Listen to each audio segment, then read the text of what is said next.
আসসালামু আলাইকুম বন্ধুরা, কেমন আছেন? আশা করি সবাই ভালো আছেন। তো দেখতে পাচ্ছেন আমি চলে আসছি হচ্ছে মনিরামপুর। তো মনিরামপুর বাঁকড়া বাঁকড়া বলে নাকি, হ্যাঁ বাঁকড়ার দিকে যাবো, শিকড়গাছা বাঁকড়া। তো এটা হচ্ছে বাকশখোল নাকি এরকম একটা নাম। তো এর অব্দি যাচ্ছিলাম। তো শীতের আবহাওয়া লেগে গেছে, আপনারা দেখে বুঝতে পারছেন রাস্তার পাশে যে খেজুর গাছগুলো আছে ওগুলা থেকে আসলে রস বেরোবে কিছুদিন পর।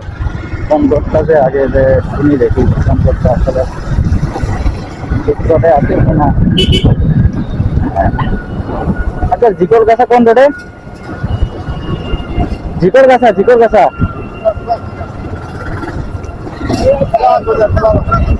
Thank you.